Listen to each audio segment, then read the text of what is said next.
देश और दुनिया का सबसे तेजी से उभरता हुआ news channel rising India news 24। Channel को सब्सक्राइब करें, लाइक करें और वीडियो को शेयर करें।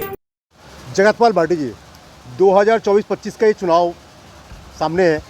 आप अध्यक्ष पद के लिए लड़ भी रहे हैं, लेकिन कंपटीशन आपके साथ बहुत ज़्यादा है। कैसे भिड़ेंगे उससे? कंपटीशन तो ये तो अधिवक्ताओं का चुनाव है। कंपटीशन तो एक गांव में मेंबरी का चुनाव होता है, उसमें भी होता है और उससे जूझना पड़ता है। उससे निकलने के रास्ता भी देखे जाते हैं कि भाई आपको किस तरह निकलना है, किस तरह उस मंजिल तक पहुंचना है। लेकिन एक लक्ष्य हो, अगर मेरा लक्ष्य है अर्जुन की तरह कि भाई मुझे आँख दिख रही है, मुझे आँख दिख रही है, मुझे केवल अध्यक्ष की कुर्सी दिख रही है, मैं उस लक्ष्य के लिए पूरी कोशिश कर रहा हूँ अपना। वकील साहब, आप स्वच्छ और साफ छवि के जानने माने वाले आदमी हैं। आप राजनीति में आकर के अपने आप को कैसे संभाल पाएंगे? नीतियों से, रणनीतियों से कैसे लड़ेंगे? नहीं, नीति रणनीति जिसकी स्वच्छ छवि है या जिसको दलाली नहीं करनी, उसे संभालने में कोई दिक्कत नहीं है। यहाँ केवल कोकस टूटना है और कोकस टूटना ही सब कुछ फाइनल हो जाएगा। समस्याएं ज़्यादा है, समाधान कम है। सारी चीज़ों का, समस्याओं का हल हो सकता है अगर आप ईमानदारी से किसी समस्या पे काम करें। ईमानदारी से बातें तो हो सकती है, क्या काम हो सकता है? काम भी हो सकता है। कैसे? अभी आपके सामने समस्या है, लोगों को चैम्बर नहीं है, सैकड़ों नहीं हज़ारों वकील खाली बैठे बिना चैम्बर के। बातों से तुमको चैम्बर मिल नहीं जाएगी। आपके पास समय कम होगा, इतने कम समय में आप कैसे करेंगे? समय की तो कोई वही नहीं है कि भाई समय कम है या ज़्यादा। सबसे बड़ी समस्या ये है कि मैं उस पर ईमानदारी से काम करूँ। अगर मैं उससे ईमानदारी पे काम करूँगा तो वो समस्या इतनी बड़ी नहीं है कि मैं उसको साल भर में, मैं कहता हूँ कि मैं चैम्बर नहीं बनवा पाऊँगा, मैं ज़मीन अलॉट कर दूँ या बिल्डिंग की स्टार्टिंग करवा दूँ, इस पर तो काम कर सकता हूँ। उस चीज़ को क्रियान्वित तो कर सकता हूँ। सफाई की भी एक समस्या, गंभीर समस्या है। सफाई की समस्या ज़्यादा गंभीर समस्या नहीं है, वो तो बार में कोई पैसे की कमी नहीं है। 10 आदमी बाहर के खर्चा आप लग जाएंगे जो सब साफ सफाई हो जाएगी। हो जाएगा, आसान हो जाएगा बहुत इजीली। दूसरा एक चीज़ और है, वकीलों को अन्य कई तरह की समस्याएं होती है, जैसे केस कोर्ट तक पहुंच ही नहीं पाता है, उससे पहले ही समाधान निकल जाती है। वो उस समस्या पे भी लड़ाई लड़ी जाएगी। आपका व्यक्तिगत अपना प्राथमिकताएं क्या रहेगी?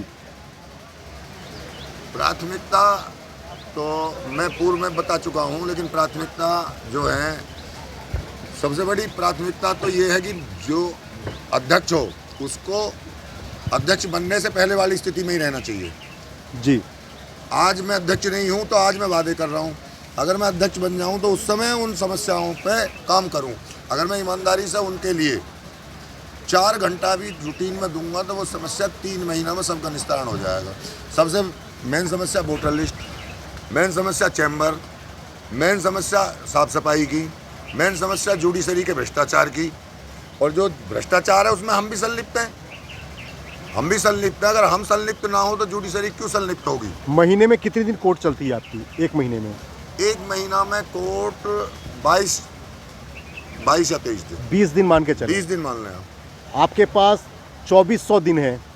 2400 दिन में 4 घंटे अगर आप निकालें तो 800-900 घंटे हुए।